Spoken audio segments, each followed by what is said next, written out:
Hi hi. ఎలా ఉన్నారు? బాగున్నారా? సో ఇవాళ కొంచెం ప్రశాంతంగా, స్కూల్ లేదు కదా, అందుకే కొంచెం ప్రశాంతంగా లేసా. టిఫిన్స్ అయినాయి. మీరందరు టిఫిన్స్ అయిపోయినాయా? సో నేను కూడా సేమియా ఉప్మా చేశాను. సో వంట చేద్దామని చిన్న ప్రయత్నంతో కుక్కర్ పెడదామని వెతుకుతున్నా. సో వెతికే లోపల మీకు చిన్న కథ చెబుదాం అనుకుంటున్నా. వింటారా? రోజు అంట ఒక కప్ప ఒక యజమానిని బాగా విసిగిస్తుంది. ఆవిడ రోజు ఒక నీళ్ల తొట్టిని క్లీన్ చేసి, లేకపోతే ఒక నీళ్ల కుండని క్లీన్ చేసి రోజు అందులో నీళ్లు పడతా ఉంటే ఈ కప్ప రోజు అందులో దూకి ఆ యజమానిని విసిగిస్తుందంట. మరి కప్ప పడిన నీళ్లు మనం వాడం కదా, అవునా?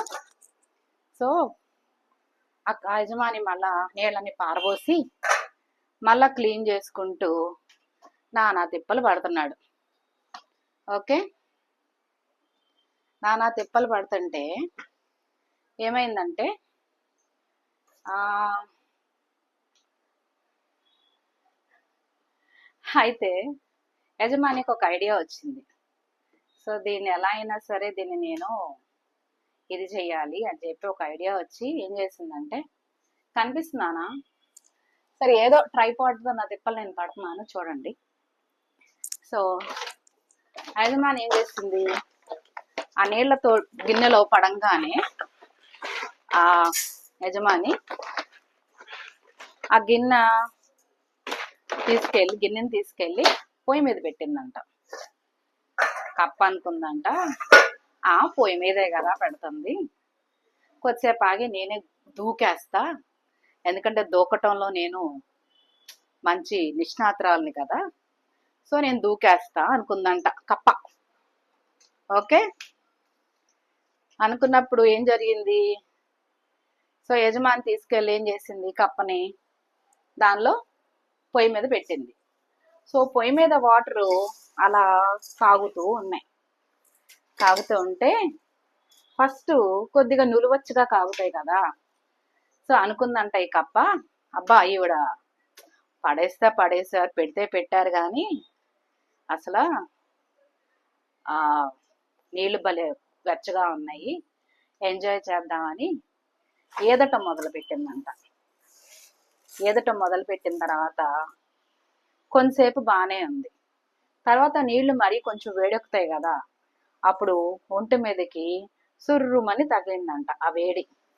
అమ్మో నీళ్లు కొంచెం వేడిగా ఉన్నాయి, ఇది నేను భరించగలుగుతున్నానులే ఈ వేడి, ఇంకొద్దిసేపు అయినాక చూద్దాంలే, అప్పుడు దూకడం నాకు అలవాటే కదా అనుకుని ఇంకా కొంచెం స్పీడ్గా ఈదటం మొదలు పెట్టిందంట. తర్వాత నీళ్లు అనుకోని రీతిగా 100 డిగ్రీలకి వచ్చేసింది. అప్పుడు ఏమైంది అనుకున్నారు? కప్పలో ఈదే గుణం ఉంది, దూకొచ్చు, ఓకేనా? కానీ దాని శక్తినంతా ఎక్కడ వృధా చేసుకుంది? ఈదటంతో వృధా చేసుకుంది. అయితే ఈ శక్తినంతా వాడుతూ ఇప్పుడు నీళ్లు బాగా వేడెక్కిన తర్వాత దాని ఒంట్లో సత్తువ అయిపోయింది. అప్పుడు ఎగిరి దూకగలదా? దూకమన్నా దూకలేదన్నమాట. అప్పుడు ఏమైంది? ఆ వేడికి అది చనిపోయింది. సో దీనివల్ల మనకి ఏం అర్థమవుతుంది? మనిషిలో చాలా దేవుడు చాలా టాలెంట్స్ ఇస్తాడు, అవునా?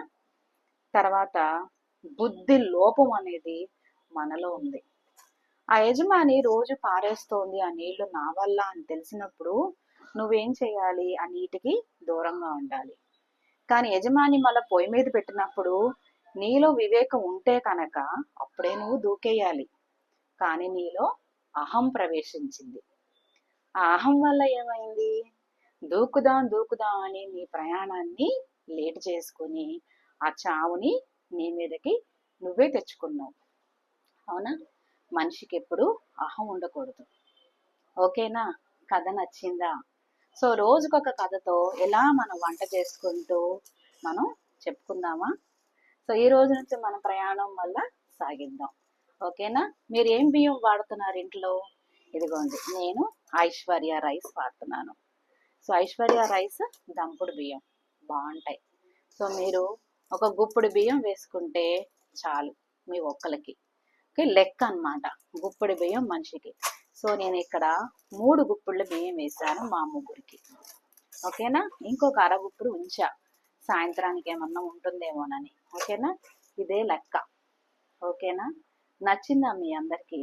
సో దీనిలోకి ఎలాంటి పులుసు కూరలైనా బాగానే ఉంటాయి. సో వేపుళ్ళు అంత బాగుండవు. సో ఇవాళ నేను ఇంకొకటి ప్లాన్ చేసుకుని దాని ప్రకారంగా నేను వంట చేసుకుంటాను. దీనికి మీద తౌడు ఎక్కువ ఉంటుంది, కొంచెం ఎక్కువసేపు 2-3 సార్లు ఎక్కువ కడుక్కుంటే బాగుంటుంది. ఓకే, నచ్చిందా? సో మనం కప్పలాగా అవివేక్లాగా ఉండకూడదు, అహంతో కూడా ఉండకూడదు.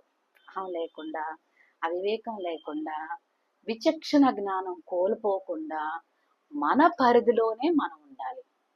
కప్ప ఉండాల్సిన ప్రదేశం ఏంటి? నేల మీద ఉండాలి, లేకపోతే దాని ప్లేస్లో అది ఉండాలి.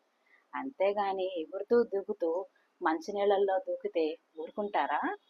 తన్ని తరిమేస్తారు. నచ్చిందా? Bye bye.